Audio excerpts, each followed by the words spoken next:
Assalamualaikum warahmatullahi wabarakatuh. Bersama saya Pak Nur Sabdi SPD, Guru Bidang Studi Geografi SMA Islam Anijam Medan. Apa kabar semuanya? Semoga sehat dan tetap semangat ya meskipun belajar dari rumah. Nah anak-anak, hari ini kita belajar geografi. Jadi geografi itu sangat menyenangkan dan pastinya mudah dipahami. Nah karena berkaitan dengan kehidupan kita sehari-hari di permukaan bumi ini. Assalamualaikum warahmatullahi wabarakatuh. Jumpa lagi dengan Bapak dalam pelajaran geografi. Oke anak-anak, hari ini kita belajar tentang yang namanya jenis-jenis barang tambang. Jadi kita bisa lihat di layar, ini ada berbagai macam barang tambang yang ada di negara kita, Indonesia ya. Dari 1 sampai 28 ini adalah salah satu jenis-jenis barang tambang di Indonesia. Jadi Indonesia tuh kaya banget ya akan barang tambang. Oke, selanjutnya.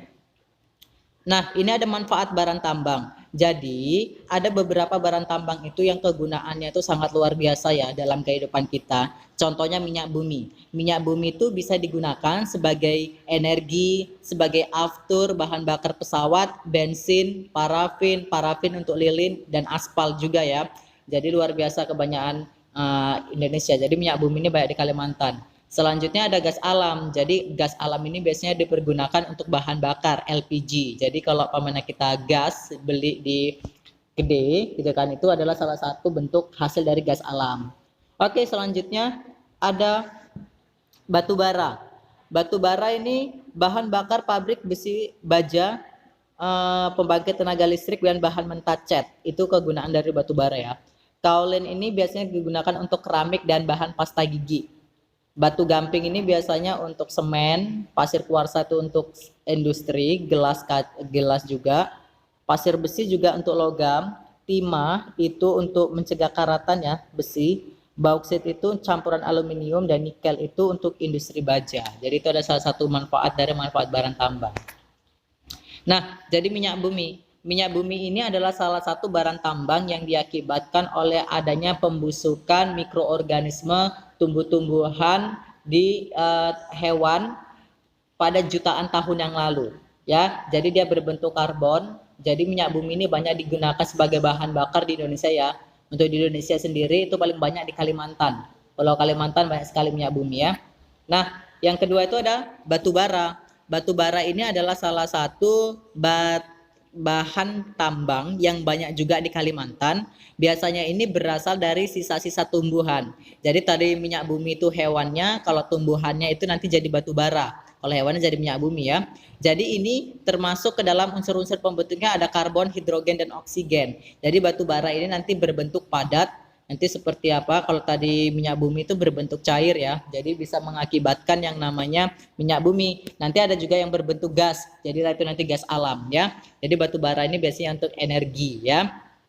Oke, selanjutnya itu ada gas alam. Gas alam ini seperti yang tadi Bapak bilang, untuk gas LPG, untuk energi gitu kan. Ini banyak di Aceh ya, PT Arun, di Kalimantan juga, di Jawa. Nah, jadi gas alam ini biasanya banyak diekspor ke Jepang ya, selain untuk industri kita. Jadi yang mengelola minyak bumi, batu bara, dan gas alam itu adalah negara ya. Itu tidak diperkenankan untuk wilayah-wilayah yang lain. Sehingga yang ketiga unsur dari pertambangan ini itu biasanya dikelola oleh negara, tidak dikelola oleh negara lain ataupun individu pengusaha ya. Oke, lanjut. Ada aluminium. Nah, aluminium ini terkenal banget ya untuk di Sumatera Utara, ada namanya Inalum, PT Inalum itu yang mengelola aluminium itu di bagian Asahan, arah ke Tanjung Gading dekat Kisaran sana. Jadi aluminium ini biasanya banyak dimanfaatkan untuk peralatan-peralatan dapur ya, seperti sendok, seperti wajan, seperti mebel atau peralatan rumah tangga, baskom, cangkir gitu ya. Jadi aluminium ini bisa dipergunakan seperti itu. Jadi sangat bermanfaat ya. Nah, selanjutnya ada belerang. Kalau belerang ini biasanya dimanfaatkan sebagai bahan obat-obatan. Ini biasanya banyak di bagian daerah pegunungan-pegunungan gunung aktif. Jadi biasanya digunakan untuk obat, terutama untuk obat kulit ya. Jadi pemandian air panas, belerang itu mengandung unsur belerang, itu juga bisa mengakibatkan namanya suatu manfaat belerang untuk kesehatan ya. Nah, belerang juga selain itu untuk juga kosmetik ya, untuk kecantikan bisa jadi. Nah, ini di Gunung Ijen, Jawa Timur banyak sekali ya. Jadi kalau pamannya di Sumatera Utara ini ada Gunung Sinabung ya, Sinabung ataupun Sibaya yang mengeluarkan itu ya. Oke, selanjutnya ada bauksit. Bauksit ini campuran aluminium tadi. Jadi kalau kita buat sendok, gitu kan supaya dia nggak karatan, mudah lebih dibentuk. Aluminium ini akan dicampurkan oleh namanya bauksit tadi. Nah, itu dia. Jadi Kalimantan Barat, Pulau Kalimantan bisa masih menjadi namanya sumber bauksit di Indonesia.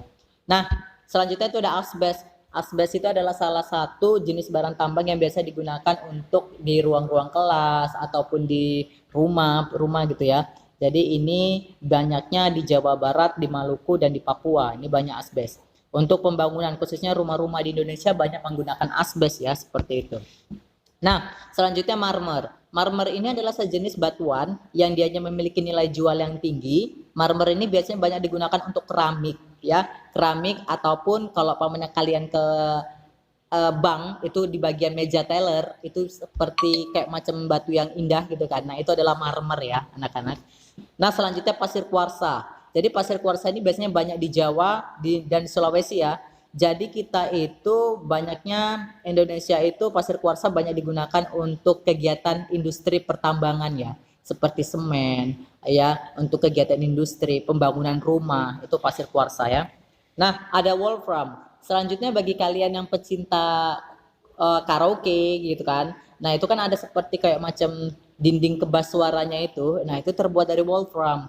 Jadi ini banyak banget ditemui di Riau sama di Sulawesi. Nah, selanjutnya yang tidak kalah, yang paling berbentuk logam, perak. Jadi kalau kita mengenal emas dan perak gitu ya. Kalau emas dia berwarna kuning, perak lebih ke warna putih. Jadi perak ini adalah salah satu turunan di bawahnya emas ya. Jadi ini biasanya banyak digunakan untuk kegiatan perhiasan-perhiasan gitu kan. Nah, itu banyak sekali ya digunakan di Indonesia sendiri gitu. Perak. Nah, contoh yang lainnya itu nanti ada emas ya, jadi ada emas. Jadi emas itu yang paling terbesar itu ada di Papua ya, yang mengelola itu PT Freeport. Jadi emas itu bukan hanya ada di Papua saja, tapi ada juga di Maluku, ada juga di Sumatera gitu ya. Jadi banyak pertambangan Indonesia yang sebenarnya sangat kaya sekali, tetapi di satu hal kita sendiri SDM kita belum mampu ya. Jadi Indonesia itu kalau di-rankingkan, kalau ada 10 negara terbaik terkaya akan sumber daya alam, pasti Indonesia akan masuk. Itu dari tambangnya saja ya.